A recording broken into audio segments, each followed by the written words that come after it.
법률적이라든지 아니면 다양한 세금 문제들이 복잡하신 분들, 이런 분들은 차라리 어떻게 보면 유동성 문제까지요. 그럴 분들 같은 경우에는 리츠에 더 투자하시는 것이 유리하다. 자, 새해 들어서 금리 인하 기대감이 높아지고 있는데 그 시기는 다 아시겠지만 이제 늦춰지는 분위기로 가고 있습니다. 당초 저희가 이제 예상을 해드렸던 건데요. 이게 금리 인하 시기에는 여러 가지 이제 투자 상품에 대해서 종목에 대해서 좀 관심이 바뀌게 되는데 특히 리츠에 대해서도 관심이 좀 올라가고 있습니다. 그런데 특별히 저희 그 투자박사 시청자분 중에 왜 부동산 직접 그 부동산 대상만 자꾸 분석을 해주냐, 리츠에 대해서도 한번 다뤄달라, 그런 얘기를 하셔가지고 오늘은 특별히 그 의견을 반영해서 시청자분 의견을 반영해서 리츠에 대한 변수 그다음에 투자 전략 전해드리도록 하겠습니다. 오늘도 그레너리 투자자문의 이완수 대표 나오셨습니다. 안녕하세요. 네, 안녕하십니까. 네. 자, 그래서 우리는 시청자분들이 또 우리 구독자분들이 요구하는 걸 항상 반영을 해가지고 전해드리는 컨셉으로 하려고 하기 때문에 리츠에 대해서 궁금증이 있으니까 좀 풀어달라, 이렇게 요청이 왔습니다. 그래서 자, 리츠에 대해서 얘기할 텐데, 자, 금리 인하 시기에는 왜 리츠에 대해서 관심을 가져야 되는지 그런 것을 얘기해 주면서 리츠 투자 상품은 어떤 건지 기본적인 소개도 좀 해주시죠. 사실 뭐 꼭 금리가 내려야 뭐 리츠가 좋다 그런 컨셉은 아니고요. 리츠는 그냥 부동산 시장에서 항상 수익을 얻고자 하시는 분들은 항상 관심을 가지셔야 되는 그러한 상품이라고 보시면 돼요. 그래서 일단 이렇게 한번 이제 시작 이렇게 한번 해볼게요. 리츠가 뭔가 사전적 의미를 한번 제가 한번 읽어볼게요. 일단 단어부터. 네, 그렇죠. 리얼 에스테이트 인베스트먼트 트러스트라고 되어 있고요. 다수의 투자자로부터 자금을 모아서 부동산 또는 부동산 관련 지분 및 증권에 투자하고 그 운용 수익 및 매각 수익을 배당 또는 잔여 재산 배분 형식으로 투자자에게 지급하는 것을 목적으로 운용되는 부동산 투자 회사를 뜻합니다. 이렇게 돼 있어요. 그러니까 쉽게 얘기해서 회사예요. 그냥 운용회사라고 똑같다고 보시면 될 것 같아요. 이렇게 보시면 되고, 그 특정 부동산 프로젝트 내진 상품에 대해서, 그렇죠. 그다음에 뭐 지분이라든지 아니면 이제 증권까지 다 포함하는 겁니다. 그러니까 기초 자산을 부동산으로 딱 갖고 가고 거기에서 나올 수 있는 모든 것을 다 투자해 갖고 수익을 얻고, 그리고 이것을 어떻게 보면은 배당이라든지 아니면 자녀 이익 형태로 대부분을 거의 한 90% 이상을 투자가들한테 일단은 다 배분한다. 그러니까 법적으로 또 이런 것도 있어요. 만약에 부동산 투자회사로 등록을 했을 경우에, 리츠로 등록을 했을 경우에 그 국가 내에서 이제 활동을 영위하고 배당을 이익의 뭐 90% 이상을 다 된다라고 했을 경우에 그 회사에 대해서 정부가 세금 혜택 주는 방법도 있어요. 그래서 그런 게 있기 때문에 부동산 투자회사는 어떻게 보면 자산 운용사인데 기초 자산을 부동산에 특화되어 있다, 이렇게 보시면 돼요. 그래서 이제 한번 이제 요걸 말씀을 드릴게요. 그러면 이 리츠 회사는 두 가지입니다. 항상 보실 때는 뭐냐면은 시장의 공실률, 그 다음에 금리, 이 두 가지를 보시면 돼요. 뭐냐면 공실률은 뭐냐면은 매출을 확정짓는 겁니다. 그러니까 공실률이 낮을수록, 그렇죠? 부동산에서 나오는 임대 수익이라든지 아니면은 그 자산의 가치가 증가하게 되거든요. 그래서 이건 매출을 의미하고요. 대부분의 금리가 낮아지면 공실률이 낮습니다. 왜냐하면 기업들이 오피스 활동을 증대시킨다든지 아니면 개인들이 주택 렌트를 증가시킨다든가 아니면 공장, 창고, 데이터 센터 등의 이용이 활발해지기 때문에 어떻게 보면 이제 매출이 증가가 돼요. 그 다음에 두 번째는 금리 인하는 뭐냐면은 비용을 하락시키는 겁니다. 그러니까 회사라는 게 매출, 돈을 벌어들이고 거기서 비용을 뺀 다음에 이게 순이익이잖아요. 대부분 부동산 프로젝트가 건물이든 뭐 상가든 대출을 안 끼고 있는 게 없기 때문에 금리 요소가 이제 중요하게 작동을 하는 거죠. 그래서 조달 비용이 일단은 하락한다는 거죠. 금리가 인하되면. 그러면은 상대적으로 이 회사의 운용 수익은 더 높아지는 겁니다. 그리고 동시에 금리가 인하됐다고 했을 경우에 사실 리츠 회사들은 배당률을 일정하게 잡아갑니다. 그리고 연초 시작되면 올해는 배당률을 얼마로 하겠습니다라고 미리 공시를 해요. 근데 대략적으로 보면은 시장에 따라 변동이 있긴 하지만은 낮을 때는 한 4% 내외, 네. 높을 때는 한 6% 정도. 네. 그러니까 그 정도예요. 대부분 미국에 있는 리츠들이 한 그 정도 수준에서 많이 움직인 것 같아요. 네. 가끔씩 뭐 특수 리츠 같은 경우는 10%도 나오긴 네. 해요. 그러다 보니까 금리가 시장 금리가 떨어지면은 배당 매력도가 높아지는 거죠. 네. 그러면 사람들이 더 투자하려고 달려들기 때문에 리츠에 주식, 이거 뭐 어떻게 보면 주식이잖아요. 네. 주식 가치가 상승을 하게 됩니다. 그래서 이 두 가지를 지금 봐야 되는 거고, 이렇게 된다 보면은 어떻게 보면 사실 이 공실률이라는 것도 네. 금리의 시장 금리에 영향을 받을 수가 있어요. 네. 그래서 쉽게 얘기해서 금리가 어떻게 보면은 리츠의 가장 중요한 요소다. 네. 이렇게 생각을 하시면 될 것 같아요. 네. 좋아요. 구독.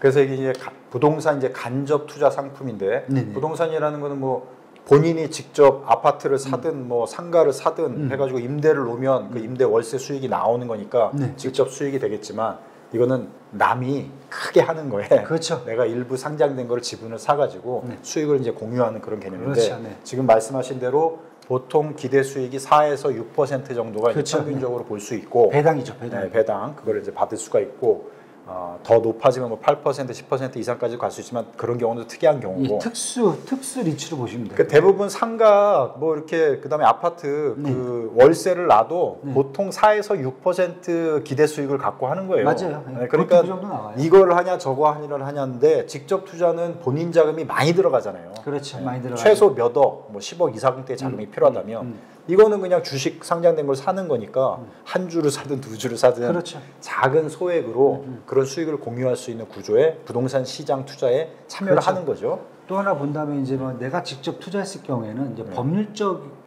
일들을 이제 많이 해결해야 돼요. 네. 세금 문제도 복잡해지고 아무것도 신경 쓸 필요가 없는 거죠. 이거는. 가끔씩 이제 누가 와서 이제 뭐 이렇게 이상한 짓도 하고 네. 그리고 감가상각도 되고 직접 하려면 그렇죠. 리스크가 크죠. 그런 리스크가 있는 반면에 뭐 이제 리츠 같은 경우 갔을 경우에는 그냥 딱 배당 받았으면은 배당 소득세만 내면 돼요. 네. 딱 그거 하나거든요.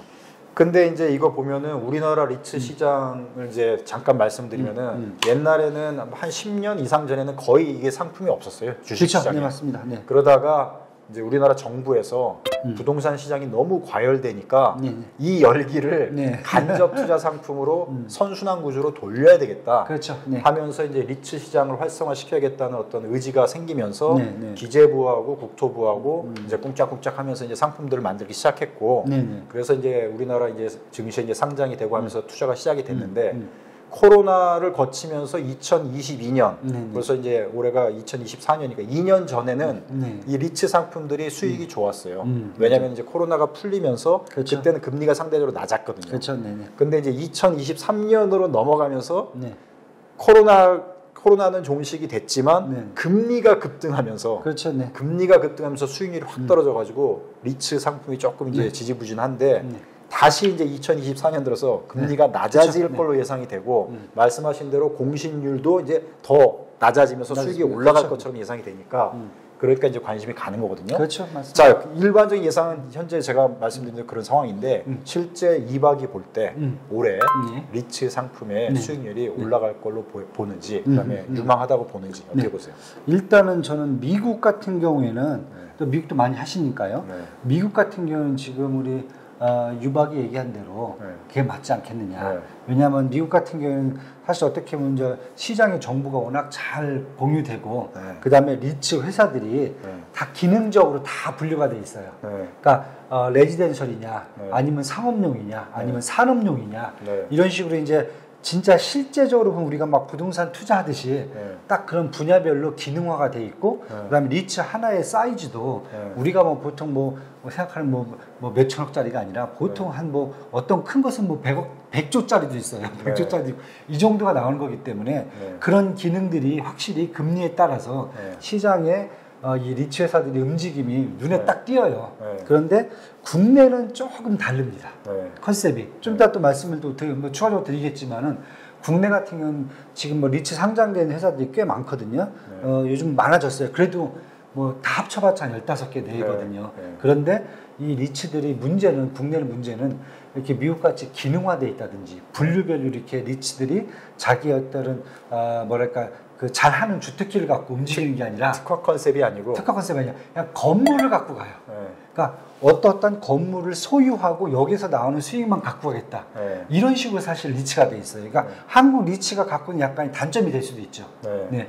그리고 정부가 과열됐을 때도 리츠를 얘기하는데 부동산 시장이 완전히 망가졌을 때 그 건물이라든지 이런 걸 살려주기 위해서 구조조정 리츠도 또 막 권유를 해줘요. 네. 이러다 보니까 한국은 건물 하나가 갖고 있는 게 다예요. 네. 아니면 2개를 갖고 있다든가 네. 건물을 소유해서 나오는 딱 수익을 가고 있거든요. 네. 그러다 보면은 분산이 잘 안 돼 있어요. 네. 그래서 한국 리츠는 그 리츠 상품을 딱 볼 때는 뜯어봐야 돼요. 네. 뭘 갖고 있는지, 어떤 기초 자산을 그치? 기반으로 갖고 있는지, 어떤 건물을 갖고 있는지, 그 다음에 그 규모 자체가 좀 작다는 또 단점이 있다.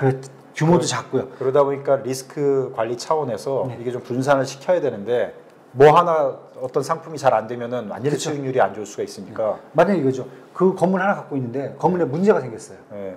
그러면은 그냥 끝나요. 그냥 끝나요. 그러니까 이런 구조니까 그래서 저는 이제 한번 봐야 될 것 같고 그래도 만약에 한국 같은 경우는 지금 뭐 금리를 내릴까 뭐 이거에 대해서 약간 퀘스천 마크예요. 왜냐하면 올리질 않았으니까 정부가 딱 움켜쥐고 부동산 시장이 문제가 될 수 있으니까 딱 잡고 사실 금리를 세게 올리질 못했어요. 미국같이. 근데 미국 워낙 세게 올렸다가 내리니까 그에 대한 효과가 나타나는데 한국은 지금 기준이가 3.5%잖아요.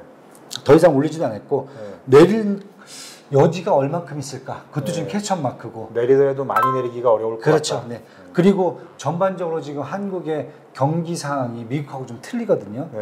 팬데믹 종료되고 나서 그렇다고 해서 한국에 갑자기 뭐 제조업이라든지 수출업들이 막 증가가 되면서 우리는 이걸 먹고 사는 나라잖아요. 이게 지금 활성화가 안 됐잖아요. 지금 한국 제조업이 지금 완전히 쉽게 얘기해서 지금 뭐 붕괴되냐 마냐 할 정도 나와 있기 때문에 이게 결국은 지금 부동산 시장에 좀 충격을 주고 있거든요. 이런 것까지 다 합친다 그러면은 한국은 그냥 단순하게 금리 문제만 갖고 지금 얘기할 상황은 아닌 것 같아요. 그러나 미국은 정확하게 맞아 들어간다. 일반 경기 상황하고 특히 이제 제조 산업. 왜냐하면 이제 부동산이라는 게 우리는 보통 이제 부동산 그러면 한국에서는 아파트 주택이라고 생각하잖아요. 이제 좀 더 하면 이제 건물 상가 이 정도까지 생각을 하는데 보통 이제 산업 부동산, 산업 자산의 수익률과 안정성이 더 좋을 수가 있거든요. 그러니까 지금 이박이 말씀하신 대로 그 나라의 경기 상황, 그다음에 제조업의 그 호황도 상황 이런 것도 상당히 중요한 변수로 작용할 수가 있죠. 그쪽 부동산이 또 화랑이 되면 그러니까 미국 같은 경우에는 레지덴셜 저기죠 숙박이죠. 이런 쪽 부동산 리츠보다는 상업용이라든지 산업용 이런 쪽이 사실 더 많아요. 리츠들이. 그러니까 우리하고 좀 틀린 거죠. 우리는 그냥 오피스 건물 한 동 딱 갖고 그냥 이거 리츠 이렇게 돼 있는데 그것하고 좀 틀리다. 그래서 어떻게 보면 좀 투자적인 매력도에서는 뭐 골라보는 재미라든지 아니면 좀 더 전략적을 갖고 가는 이런 재미들은 사실 미국 쪽에 조금 더 특화되어 있다 이렇게 보시면 될 것 같아요. 좋아요, 구독. 한국 분들이 부동산을 너무 좋아하잖아요. 기본적인 성향이. 그 다음에 자산의 구성도 한 70%를 부동산을 갖고 있잖아요. 금융자산보다는. 그러다 보니까 아무래도 직접적인 투자에 늘 관심이 많은데 지금처럼 이제 부동산 시장이 계속 안 좋은 상황이 되고 장기적으로 봐도 갑자기 뭐 엄청 좋아질 상황은 아니잖아요. 이제 부동산 시장이. 그렇다 보니까 관심은 있는데 직접 시장은 부담스럽고. 그러니까 간접적으로 우회해서 이 리츠 시장에 그렇게 눈여겨보는 어떤 시각들이 늘어난다고 보거든요. 제가 볼 때는. 그러면 이쪽 시장에 그 부동산 우리나라 사람들 좋아하니까 이쪽으로 좀 에너지를 돌려가지고 하는 게 괜찮다고 보시는지 더 많이 그냥 관심을 더 갖도록 하는 게 좋은 건지 어떻게 보세요? 사실 이제 솔직히 말씀드렸고 리츠는 개인 투자가들이 별로 선호하진 않아요. 주로 이제 기관 투자가들이 선호를 하거든요. 왜냐하면 포트폴리오를 이제 다변화시킨다든가 아니면 이제 뭐 어떤 경우에 이제 이런 배당이라든지 이런 것 때문에 상대적으로 그렇게 알고 있어요. 근데 개인 투자가들 이제 미국 같은 경우는 개인 투자가들 관심이 되게 높습니다. 그러려면 솔직히라고 말씀은 안 되죠. 한국의 리츠 산업이 조금 더 좀 뭐랄까 발전이 돼야 돼요. 발전이 되면 저는 개인 투자가들 분들이 더 관심을 돌릴 수 있는 여지가 있다. 그러니까 한국에 있는 리츠 상품들 이런 것들이 수준이 여전히 이 정도에 있는데 개인 투자가들 보고서나 야, 이렇게 있지만은 그냥 부동산 저거보다 이게 나으니까 이걸 해라. 이렇게 할 수는 없는 거죠. 그저 그런 측면이고요. 그리고 아직까지 대한민국 이제 개인 투자가분들은 이제 실물 자산을 자기가 소유하는 개념하고 이렇게 지분을 갖고 하는 개념은 사실 틀려요. 네. 그리고 아직까지도 이제 사고 팔고 해야 되는 그래서 매매 차익을 내가 직접 얻어 봐야 되는 그리고 또 정부하고도 좀 싸워 봐야 되고 시원하죠. 이런 걸 아직까지도 투자분들이 갖고 있는 관점이 있고, 그다음에 하나가 뭐냐면은 자, 부동산 시장에서 이런 게 있습니다. 실물 자산을 내가 직접 갖고 있으면은 이게 가격이 떨어져도 내가 죽을 때까지 들고 있을 수도 있어요. 끝까지 갖고 있으면 손실이 난 건 아니죠. 아니죠. 그 다음에 안 되면 상속을 해도 돼요. 증여를 해도 돼요. 이런 방법이 있는데, 이런 리츠 같은 경우에는 시가 평가를 해버리잖아요. 근데 내가 필요한 시점에서 보면은 자산 가치가 또 마이너스도 될 수가 있단 말이에요. 부동산이긴 그렇죠. 한데 부동산인데 마이너스가 된 거죠. 조금 다른 컨셉이 되는 거죠. 그러면은 이 실물을 갖고 있던 분들이 이해를 못하는 거죠. 야, 이게 왜 마이너스가 돼? 만약에 내가 좋은 점은 이 리츠 이제 유동화를 이제 바로바로 할 수는 있잖아요.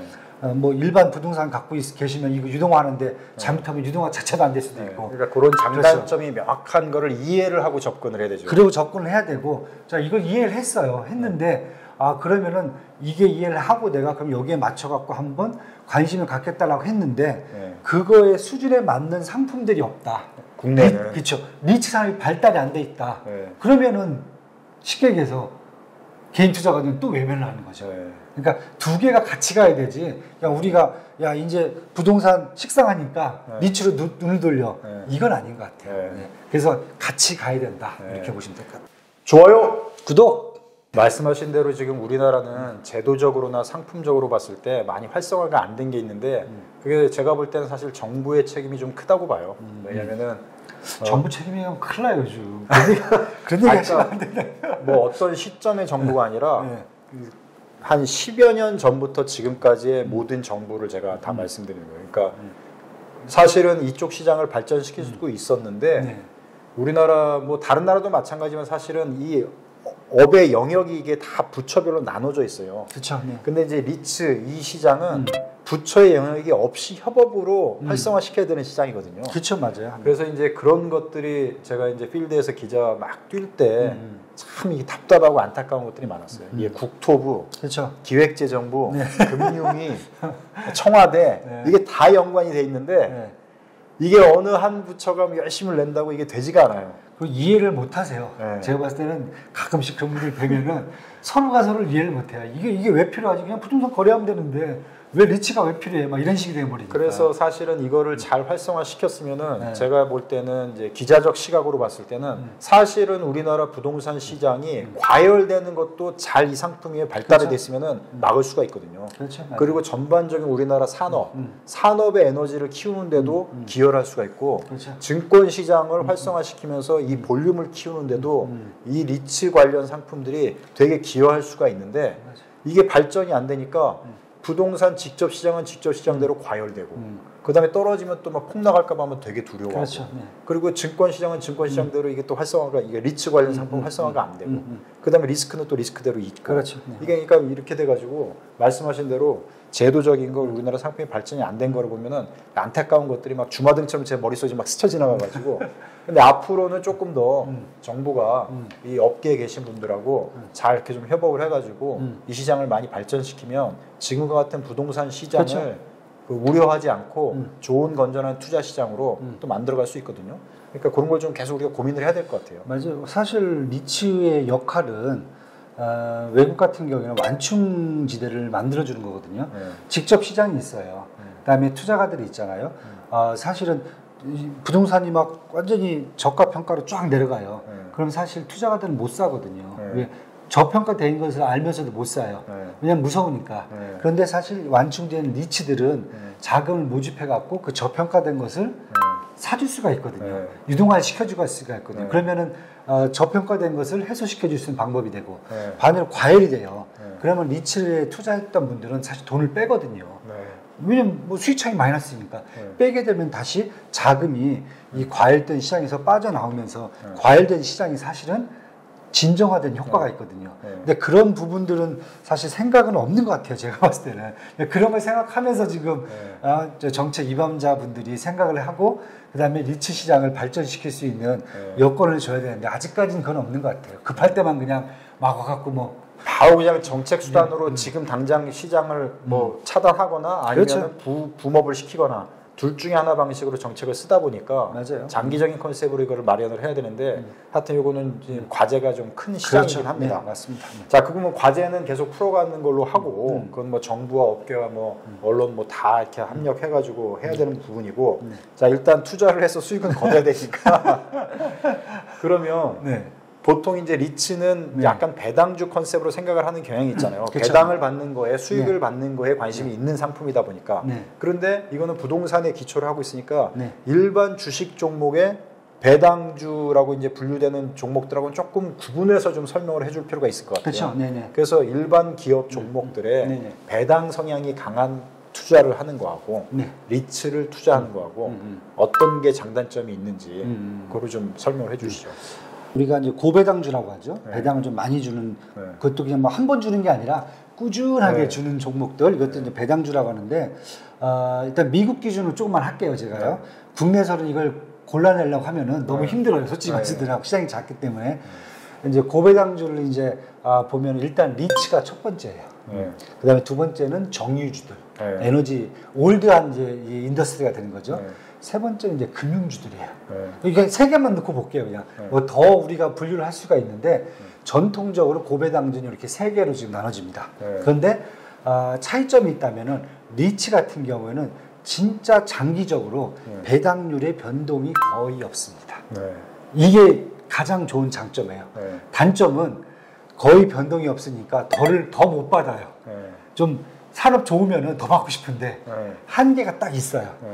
자, 정유주라든지 만약에 이쪽 이제 금융주도 고배당을 해주지만은 시장이 좋을 때는 뭐 제가 봤을 때는 나쁠 때죠. 나쁠 때는 한 2%까지 떨어져요. 근데 장이 좋으면은 이 산업이 좋으면은 한 6에서 한 7%까지도 올라가요. 얘들은 그만큼 변동성이 커요. 왜냐하면은 정유라든지 금융 이런 것들은 얘들이 직접 비즈니스 사업을 해갖고 매출을 창출해야 되잖아요. 그러니까 회사마다 다 달라요. 다 달라요. 잘하는 애들도 있고 못하는 애들도 있고 이런 측면이 있는데 리츠는 비슷한 자산을 기초 자산을 다 갖고 있기 때문에 어떠한 리츠가 됐든지 일반적으로 비슷한 수익률을 내줘요.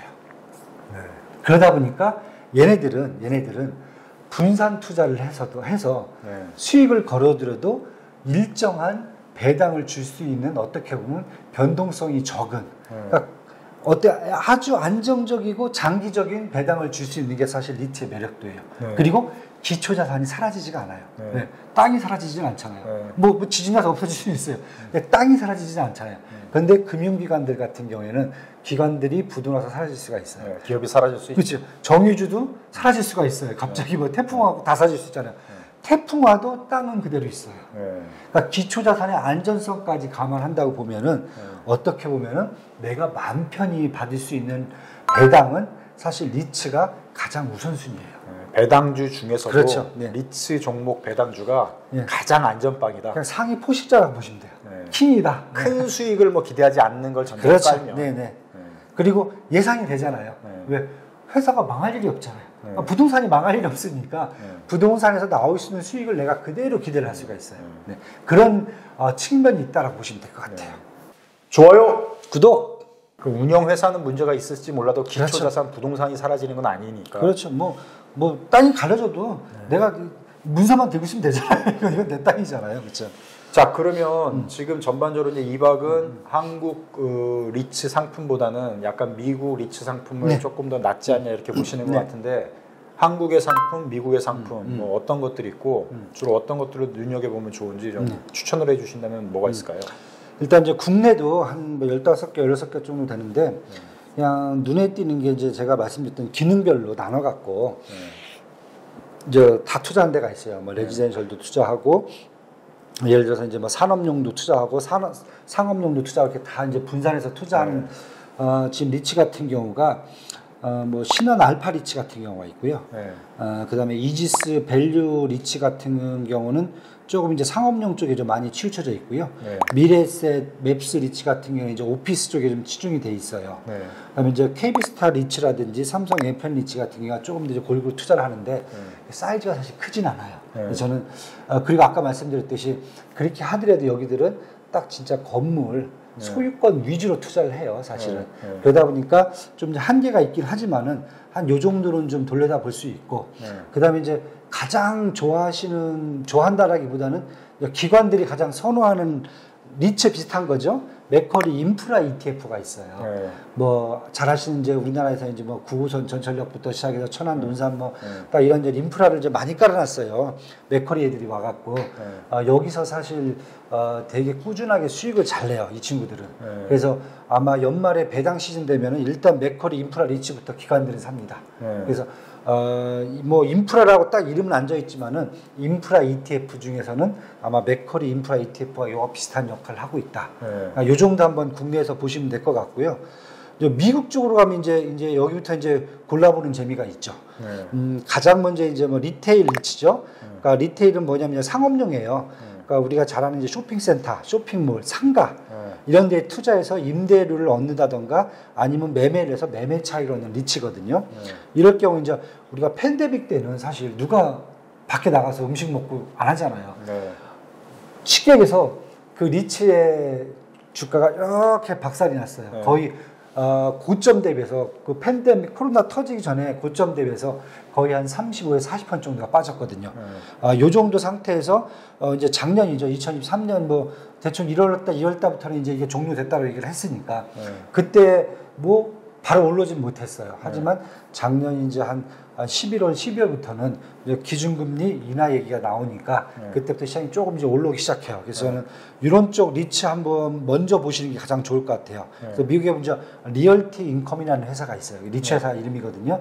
요게 이제 이쪽 그 리테일 리츠 쪽에 가장 특화되어 있는 리츠고요. 배당률도 여기 한 4에서 5% 정도 나와요. 이 정도 돼 있고 지금은 이제 뭐 공실률이 떨어지면서 계속 수익이 올라오기 때문에 앞으로 전고점 대비해서 성과도 한 최소한 한 30% 정도는 매매 차익도 가능한 수준까지 돼 있다. 이거 하나 보시면 될 것 같고 그다음에 이제 인더스트리얼 리치거든요. 그러니까 산업용이에요. 산업용인데 우리하고 틀려요. 우리는 요즘 막 공장 안 들어간다고 난리잖아요.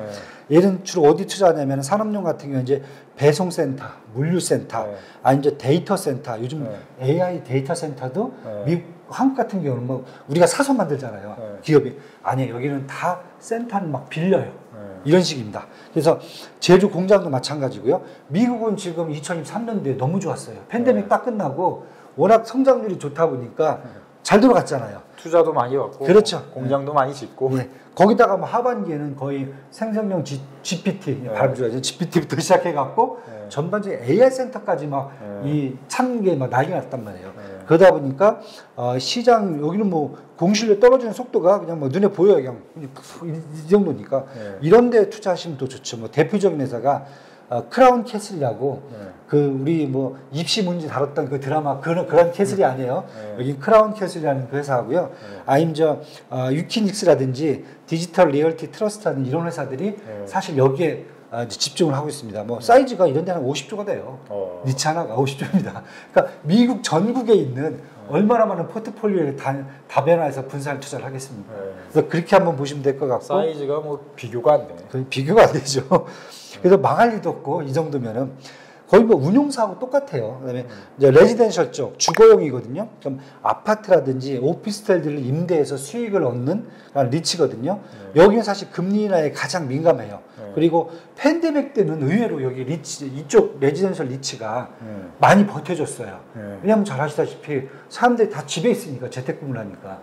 그런데 이제 팬데믹이 이제 끝나고 나니까 약간 레지덴셜 쪽은 이제 리조트라든지 호텔 쪽으로 약간 숙박하게 옮겨가야 되는데 거기까지 아직 매기가 지금 아직 안 갔어요. 그러다 보니까 떨어졌다가 지금 올라오는 속도가 약간 레지덴셜 쪽은 좀 느려요, 사실은. 그 레지덴셜 쪽은 이제 웰타워라든지 퍼블릭 스토리지라는 이런 회사들이 있어요. 이런 회사들이 이쪽에 투자를 하는데 아마 미국에서는 레지덴셜이 지금 맨 마지막에 올라올 거로 지금 보고 있어요. 그래서 이렇게 한번 보시면 제가 봤을 때 인더스트리얼은 지금 미국 같은 가장 빨리 핫해요. 그 다음에 리테일 쪽, 뭐 쇼핑몰, 상가 이런 쪽은 이제 사람들이 나가서 슬슬 움직이기 시작한다. 레지덴셜은 집구석에 있다가 이제 기어 나온다. 이렇게 지금 보시면 돼요. 그런 식으로 한번 투자를 한번 보시면 재미있고 어떤 분은 그래요. 아 불편해. 뭐 이렇게 많아. 그냥 다 짬뽕 해갖고 종합적으로 포트폴리오를 다 하는 게 뭐가 있어요. 그럼 이제 가장 큰 게 이제 프로로지스라는 회사가 있어요.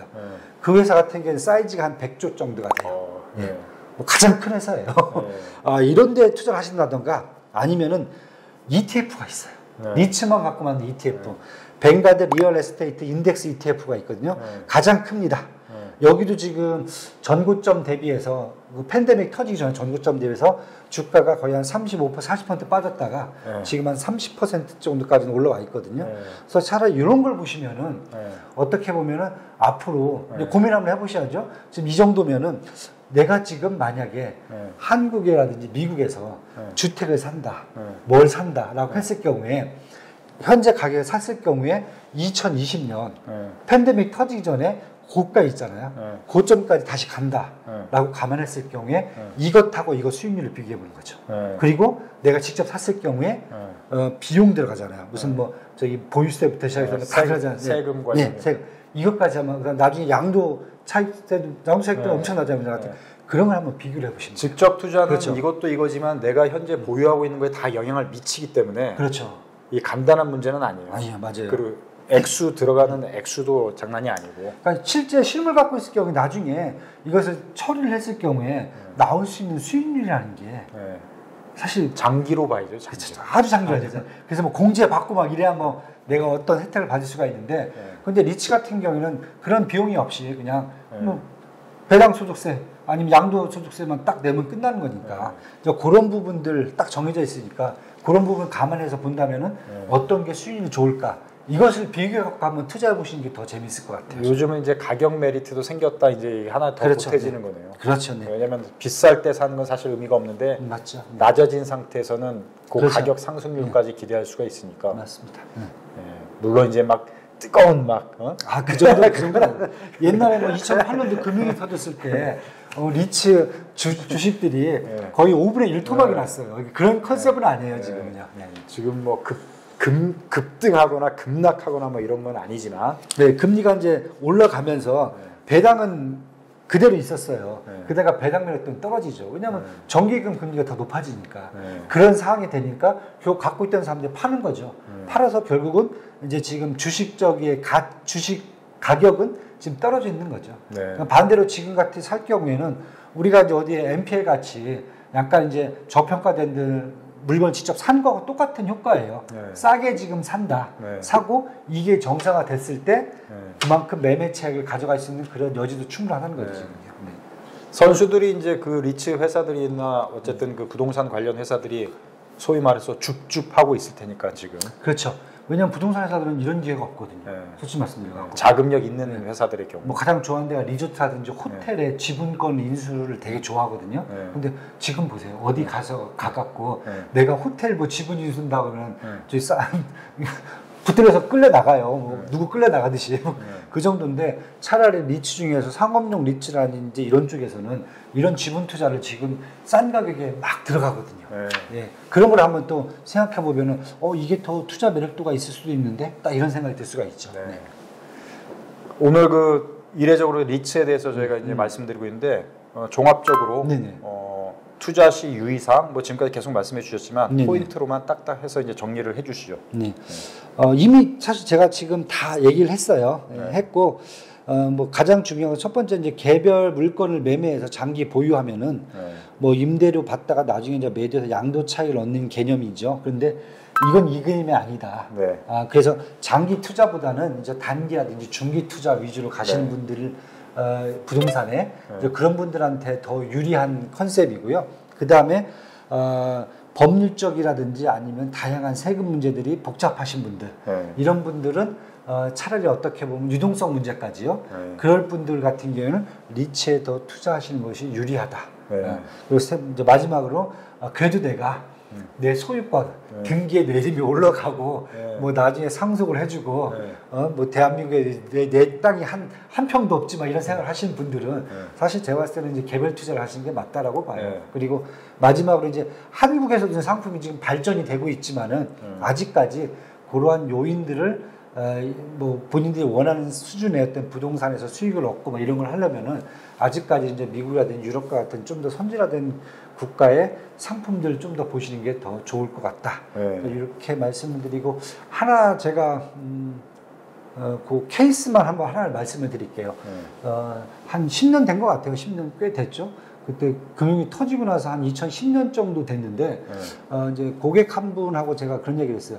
오셨는데 그때 제가 이제 모 증권사에 있었으니까요. 증권사에 뭐 이제 상담을 하는데 한 분은 그때 이제 제가 연속분에 한 분은 이제 호주에 가족들이 이제 애 유학 겸 해갖고 이제 가족들이 다 나가 있었어요. 그런데 이제 매달 이제 돈을 송금해줘야 되잖아요. 호주 달러 이렇게 바꿔갖고. 근데 환율이 막 계속 막 요동을 치는 거예요. 그래서 뭐 어떻게 하는 게 좋겠냐. 그리고 정신없다. 그래서 그때 제가 말씀드린 게 호주에 있던 그것도 무슨 캐슬이었을 거예요. 그 회사 리츠를 제가 소개시켰어요. 왜? 분기마다 배당을 계속 줘요. 그런데 그때 당시 배당률이 6% 정도 있었어요. 그럼 차라리 한국에서 정기금에다 넣어놓고 때 되면 환전하지 마시고 지금같이 2010년도 했잖아요. 그러니까 부동산 경기 많이 박살난 다음에 좀 올라오는 타이밍이 있어요. 이걸 사고 통장에다가 배당금을 받아서 그냥 달러로 호주 달러죠. 호주 달러를 그렇게 쓰게 하셔라. 이렇게 한번 해드렸고 미국 쪽에 계신 분이 오셨을 때는 반대로 미국 리츠를 말씀드렸어요. 어차피 송금해 주실 때 보면은 분기 한 번씩 가시거든요. 그럴 거면 차라리 거기서 현지 통장을 다 만들어 갖고 그냥 이걸 받으셔라. 좋은 점이 뭐냐? 어차피 호주 달러라든지 미 달러는 거기 통장에 그대로 남아 있어요. 나중에 필요할 때 언제든지 팔아도 돼요. 빼서 쓰면 되니까. 그렇죠. 빼서 쓰면 되니까요. 거기에 이제 그 주가 가격도 오르면은 땡큐고. 그다음에 배당은 최소한 4에서 5%가 나오니까 한국에서 원화 갖고 해봤자 1, 2% 했잖아요. 훨씬 낫다. 이제 그런 케이스가 있어요. 활용도가 사실 리츠는 다양한 활용도를 갖고 있으니까 한번 이런 것도 한번 고민해 보시면은 저희가 이제 유튜브 찍으면서 그냥 뭐 상품에 대해 드라이하게 말씀드린 것보다 이런 것도 한번 활용해 보시는 것도 되게 재미있을 것 같아요.